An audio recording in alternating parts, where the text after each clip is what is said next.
ఆంధ్ర పాలకుల చేతులల్లా బానిసగా ఉన్నటువంటి మన తెలంగాణ విముక్తి కోసం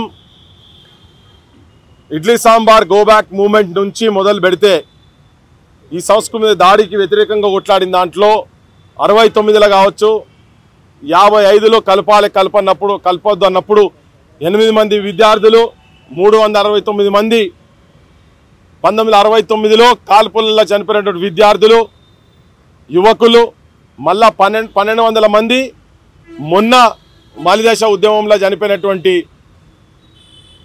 ఈ ప్రాంత యువకులు ఆత్మ బలిదానాలు చేసుకున్నటువంటి యువకులు ఎంతో మంది రైతుల ఆత్మహత్యలు ఇక్కడ చేనేత కార్మికుల ఆత్మహత్యలు వృత్తి కార్మికుల ఆత్మహత్యలు చివరికి ఈరోజు విశ్వకర్మ సంబంధించినటువంటి వ్యక్తి బోడుపల్ ఈశ్వరరాజు గారు ఈశ్వరాచారి గారి ఫోటో ఇప్పటిదాకా తెలంగాణలో ఆత్మహత్యలు ఈ ప్రాంత విముక్తి కోసం ఈ ప్రాంత హక్కుల సాధించేందుకు ఆత్మ బలిదానాల పరంపర సాగుతూనే ఉన్నది ఇప్పటిదాకా ఈ రోజు దాకా కూడా తెలంగాణలో తెలంగాణ ప్రజల ఆత్మ వంచన జరుగుతున్నది అమరుల ఆశయాల సాధన జరగలేదు ఈ ప్రాంత ప్రజల మీద ఆంధ్ర పాలకులు ఎట్లయితే అనగదొక్కినరో తెలంగాణ విముక్తి అయిన తర్వాత 2014 నుంచి ఇయాలటి వరకు ఇంకా అప్పుడేమో ఆంధ్ర పాలకుల చేతులల్లా ఇప్పుడు తర్వాత తెలంగాణ వచ్చిన తర్వాత ఆంధ్ర పాలకుల భావజాలాన్ని వాళ్ళ మనసులలో గుండెలలో తలకాయలు నింపుకున్నటువంటి మొన్నటిదాకా ఉన్న ముఖ్యమంత్రి ఇప్పుడున్న రేవంత్ రెడ్డి దాకా ఈ అరెస్టుల పరంపర తెలంగాణకు అడుగడుగున అవమానాల పరంపర నడుస్తూనే ఉన్నది దీనికి విముక్తి గీతం పాడాల్సిన అవసరం ఉంది ఆత్మహత్యలకు ఫుల్ స్టాప్ పెట్టాల్సిన అవసరం ఉన్నది సర్వారెడ్డి కాడికెళ్ళి మొదలు పెడితే 69లో ఎంతో మంది షేక్ ఫకీర్ గూడూరు వెంకటస్వామి మార్చర్ల మార్కండేయ శంకర్ మొన్న జరిగినటువంటి ప్రవీణ్ నాయక్ శ్రీకాంతాచారి షేక్ ఫకీర్లు అప్పుడు శ్రీకాంతాచార్యులు సుమన్లు ట్రైన్ కడ్డంపై ఛాతిని తలిచిన సుమన్ కావచ్చు యాదయ్య పార్లమెంట్లో పార్లమెంట్ ముంగట యాదిరెడ్డి సువర్ణ నోట్ల బట్ట పెట్టుకొని చనిపోయిన సువర్ణ ఈ ప్రాంత హక్కుల కోసం ఈ ప్రాంతం ఆత్మగౌరవంతో బతకాలనే ఆకాంక్షతోని చనిపోయిన కానీ ఇప్పటి వరకు ఇంకా ఆత్మ వంచన జరుగుతూనే ఉన్నది ఇప్పటికి ఈ రోజుకు ఈ నిమిషానికి కూడా ఇక్కడ కొంతమంది ఆంధ్రోళ్ళు వాళ్ళ పెట్టుబడులు పక్కకు వాళ్ళ పాలన జరిగిన తర్వాత ఇవాళ మరాఠీల కన్నా ముఖ్యంగా మార్వాడీలు గుజరాతీలు కొంతమంది వాళ్ళ పెట్టుబడులు ఇక్కడ పెట్టి మన బతుకులను సర్వనాశనం చేసి అలా రాజు ఆత్మహత్య దాకా జరిగింది కదా వాళ్ళు ఇక్కడికి వచ్చి మన ప్రాంతంలో మన కడుపు కొట్టి వాళ్ళ పొట్టకూటి కోసం వచ్చి మన పొట్టలను కొట్టి మనకు చిప్ప చేతికిచ్చా ఉన్న చిప్ప కూడా గుంజుకునే ప్రయత్నం జరుగుతుంది దానికి వ్యతిరేకంగా గలం ఎత్తితే ఇవాళ అక్రమ అరెస్టులు నిన్న రాత్రి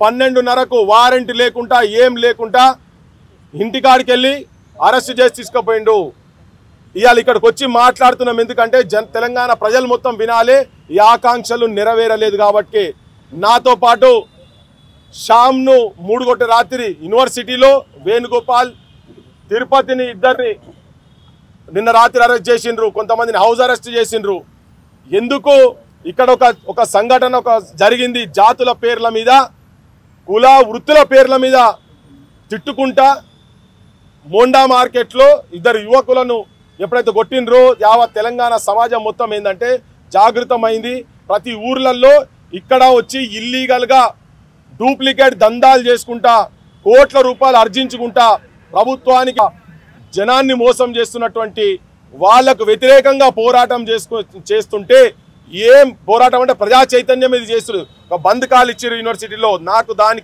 నేను దానికి ఎక్కడ కూడా ప్రకటన చేయలేదు ఒకనైనా కానీ తీసుకొని పోయి అయినా వారెంట్ అయితే ఉండాలి కానీ స్వచ్ఛందంగా ఇలా తెలంగాణ జనం రోడ్ల మీదకి వచ్చి వాళ్ళు చాలా ప్రాంతాలలో ఒక 2-3 రోజుల వ్యవధిలోనే చాలా ప్రాంతాలలో బంద్ చేయడం జరిగింది కానీ అలా పోలీసులు ఇక్కడున్న పోలీసు కన్నా ముఖ్యం ప్రభుత్వము పాలకులు ఆపోజిషన్ పార్టీ కావచ్చు రూలింగ్ పార్టీ అందరూ కాంగ్రెస్ బీజేపీ అందరూ ఈవెన్ బీఆర్ఎస్ వాళ్ళు కూడా ఈ పెట్టుబడిదారి వర్గాల చేతుల ఈ డూప్లికేట్ దందాల పైసలకు ఆశపడ్డటువంటి వాళ్ళ పెత్తనమే నడుస్తున్నది అంతేందుకు ఉదాహరణ ఏంటంటే తెలంగాణకు ముక్కవోని దీక్షతోటి ఇలా పోరాటం చేస్తున్నటువంటి వాళ్ళను పోలీస్ స్టేషన్లల్లా ఇల్లీగల్గా అరెస్ట్ చేసుడే. ఇక్కడ ఈ ప్రాంత ప్రజలు ఇక్కడ మా హక్కులు కావాలని కొట్లాడుతుంటే కొట్లాడుతుంటే వీళ్ళేమో వాళ్ళు వేసేటువంటి పైసలకు కకృతి పడి మార్వాడి గుజరాతీ ఇల్లీగల్ దందాలకు వత్తాసు పలుకుతున్నటువంటి వాళ్లకు హెచ్చరిక చేస్తున్నాం. అమరుల సాక్షిగా తెలంగాణ ప్రజలకు చెప్తున్నాం, వాళ్ళ ఆశయాలు నెరవేరలేదు. వాళ్ళ ఆశయాలు నెరవేరేదాకా మేము కొట్లాడుతూనే ఉంటాము. ఈ ప్రాంత యువకులు కూడా చైతన్యం కావాల్సిన అవసరం ఉన్నది. రేపు భవిష్యత్తులో మన దుకాన్లు మన ఇక్కడ వ్యాపారస్తుల దుకాన్లలోనే మనం కొనాలి. ఎందుకంటే ఎంత అవమానంగా మాట్లాడుతున్నారంటే వాళ్ళు 1000-2000 రూపాయలకు తెలంగాణ ప్రజలు తాగి పండుకుంటారు, సంపాదించి తాగి పండుకుంటారు అని ఎవడో ఊంచితేనో ఎవడో ఇది పోస్తేనో దాని అన్నం తింటున్నాం మనం, ఆ బువ్వ మనం తింటున్నామని చెప్తున్నారు. ఇలా మార్వాడి సమాజానికి సంబంధించినటువంటి గుజరాతీ సమాజానికి సంబంధించినటువంటి అధ్యక్షత స్థానంలో ఉన్నటువంటి ఒక ఆయన జోషి అట, జిగ్నేష్ జోషి ఒక ఆయన మాట్లాడుతున్నాడు, ఇంకా మాట్లాడుతూనే ఉన్నాడు. ఈడ మాట్లాడి ఇక్కడ హక్కుల గురించి కొట్లాడే రజాకారులట, వాళ్ళకు అర్బన్ నక్సలైట్లని బ్రాండ్ వేస్తా ఉన్నారు. సో ఇటువంటి గౌరవాలు మనకి ఇస్తుంటే ఈ ప్రాంత పాలకులు మనోళ్ళు, మన ముఖ్యమంత్రి, మన ఉప ముఖ్యమంత్రి కావచ్చు, మన మంత్రులు కావచ్చు, మన ఎమ్మెల్యేలు ఒక్కడు కూడా నిస్సిగ్గుగా నిర్లజ్జగా ఉండుకుంటూ ఒక్కడు కూడా బయటకు వచ్చి మాట్లాడతలేడు. అది బీజేపీ కావచ్చు, బీఆర్ఎస్ కావచ్చు, ఏ కమ్యూనిస్టు పార్టీలు కావచ్చు, అందరిని అంటున్నా నేను. తర్వాత వీళ్ళు రూలింగ్ పార్టీ ముఖ్యమంత్రి కావచ్చు, ఒక్కరు కూడా కనీసం బయటకు వచ్చి ఇది అమరుల సాక్షిగా తెచ్చుకున్న తెలంగాణలో ఇంత అవమానకరంగా మనల్ని చూస్తుంటే మన సమాజం తరఫుకెళ్ళి నిలబడి వాళ్ళని అన్నోళ్ళని బొక్కల వారేయాలన్నా, అన్నోళ్ళని అరెస్ట్ చేయాలన్నా, కానీ వాళ్లకు రెడ్ కార్పెట్ వెల్కమ్ దొరుకుతున్నది రాజకీయ నాయకుల దగ్గర, ముఖ్యంగా ముఖ్యమంత్రి రేవంత్ రెడ్డి దగ్గర. రేవంత్ రెడ్డి, నువ్వు మాకు అర్థమైంది, నువ్వు చంద్రబాబు దగ్గర ఎట్లయితే బానిసత్వం చేసినావో ఇప్పుడు ఈ పెట్టుబడిదారు వర్గాల దగ్గర బానిసత్వం చేసినావు. నువ్వు నడిపిన స్కూల్కు నువ్వు కరెక్ట్ పద్ధతి ప్రకారంగా పోతున్నావు. కానీ తెలంగాణ ప్రజలకు మేము విజ్ఞప్తి చేయదలుచుకున్నది ఏంటంటే వీళ్ళ వైఖరి ఇట్లా ఉన్నది కాబట్టినే ఇలా ఇంత అవమానపరుస్తున్నా కానీ మళ్ళీ ఇంకా మనని ప్రజలను అవమానపరుస్తున్నారు. కొట్లాడిన వాళ్ళని కూడా తీసుకొచ్చి వాళ్ళ నోర్లు గొంతులు నొక్కే ప్రయత్నం జరుగుతూ ఉన్నది. అమరుల సాక్షిగా చెప్తున్నాం, ప్రాణం పోయే వరకు ఈ గొంతులో శ్వాస ఉన్నంత వరకు, గుండెల శ్వాస ఉన్నంత వరకు, గొంతులో వాయిస్ ఉన్నంత వరకు మేము కొట్లాడుతూనే ఉంటాము, బరాబర్ కొట్లాడుతూనే ఉంటాము. జోహార్ తెలంగాణ అమర వీరులకు, జై తెలంగాణ. మీ కుట్రలను, మీ పాలకుల కుట్రలను, కుతంత్రాలను, మీ మోసపూరితమైనటువంటి వైఖరిని నా తెలంగాణ జనానికి మేము తీసుకుపోయేందుకు మేము తయారున్నాం. క్రాంతిదల్గా తెలంగాణ సమాజాన్ని ఒక్కటి చేసి కొట్లాడతాం, ప్రజాపక్షాన ఉంటాం మేము. దీనికి అవసరమైతే మా ప్రాణాలు మీరు తీసుకున్నా పర్వాలేదు, ఇలా మొక్కలను నాటి పెట్టినామని చెప్తున్నాం. మేము చచ్చిపోతే 1000 మంది నా తెలంగాణ జనాలు, వాళ్ళు చచ్చిపోతే మా సొంటోళ్ళని ఎట్లా తయారు చేసిపోయినరో మేము చచ్చిపోతే కూడా మా బోటోళ్ళని తయారు చేసి పెట్టినాం. ఈ ప్రాంతం ఈ ఆత్మగౌరవం వచ్చే వరకు, ఈ ప్రాంత విముక్తి జరిగే వరకు, అవమానాలతోని విముక్తి జరిగే వరకు ఈ ప్రాంతంలో పోరాటాలన్నీ జరుగుతుంటాయి.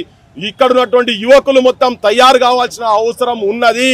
మా బోటోళ్ళ తెలంగాణ వాదులకి అవమానం జరిగినప్పుడు ప్రజలను వీళ్ళు చాలా చిన్న ఈగలు దోమల లెక్క తీసవతల పరేస్తారు కనుక తెలంగాణ ప్రజలు తస్మాత్ జాగ్రత్త, పైసలకు అమ్ముడు పోవద్దు, నిజాయితీ పరులుగా ఈ ప్రాంతం ఇవ్వాలని చెప్తున్నా. ఎవరైతే వాళ్ళ దుకాణాలలో కొంటారో వాళ్ళు నిజంగా రజాకారుల వారసులు అయినట్టే. ఎవరైతే మార్వాడి గుజరాతీలకు సంబంధించిన దుకాణాలలో కొంటారో వాళ్ళది ఇది, తర్వాత జనాల ఇదట, ఉమ్ము ఎంగిలి తిన్నట్టేనట. అట్లా ఇంకోటి వాళ్ళ దుకాణంలో కూడా కొంటే అది ఎవరైనా పర్లేని చెప్తున్నా, 1000-2000 రూపాయలకు మీరు తాగి పండుకున్న వాళ్ళైతేనే వాళ్ళ వస్తువులు కొనండి. మార్వాడీలు గుజరాతీల వస్తు బహిష్కరణ తెలంగాణలో చేద్దాం. వాళ్ళని ఇక్కడికి వెళ్ళి వెళ్ళగొట్టుడు గురించి మాట్లాడతలేం మనము. బగావు గిగావు మనది కాదు, కానీ మనం మేల్కొని మన వ్యాపారస్తులను, ఈ ప్రాంత ప్రజల బిజినెస్లను కాపాడదాం. ఈ అమరుల సాక్షిగా దీక్ష పొందుదాం, ఒట్టు తిందాం మన తెలంగాణ ప్రజల మొత్తం. ఎట్లయితే idli sambar go back movement వచ్చినప్పుడు తెలంగాణలో ఎవరు ఇడ్లీలు ఎట్లయితే తిండు బంద్ చేసిండో ఇప్పుడు వాళ్ళ దుకాణాలలో కూడా అవి ఎవరు కూడా కొనొద్దు. అట్లయితేనే వీళ్ళ ఆత్మ శాంతిస్తుందని చెప్పి ఈ తెలంగాణ ప్రజలకు నేను చెప్పదలుచుకున్నా. ఈ హక్కుల గురించి కనీసం రోడ్ల మీద శవయాత్రలు జరిపేయలేని పరిస్థితిలో ఉన్న టైంలో నా శవాన్ని ఎక్కడి నుంచి యూనివర్సిటీ నుంచి ఇక్కడ తీసుకొస్తే సార్ అని సాయి ఆత్మహత్య చేసుకొని యూనివర్సిటీ సాయి ఆత్మహత్య చేసుకొని చచ్చిపోయారు. ఒక్కొక్క అమరులకు ఒక్కొక్క చరిత్ర ఉన్నది. ఇప్పటికీ ఇంకా అదే పరంపర జరుగుతున్నది. ఇప్పటికీ హక్కులు లేవు. హక్కులు రావాలంటే యువతరం బయటికి రావాలి. నిజమైన తెలంగాణ రాజకీయ నాయకత్వాన్ని బిల్డప్ చేసుకోవాల్సిన అవసరం ఉన్నదని చెప్పి జనానికి తెలియదలుచుకున్న. జోహార్ తెలంగాణ మన వీరులకు, జోహార్ తెలంగాణ మన వీరులకు.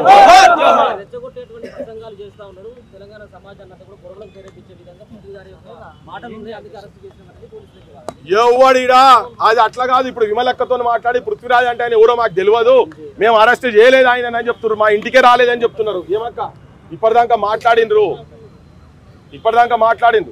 సో ఇదంతా బూటకం. అది చెప్పేంత బూటకం.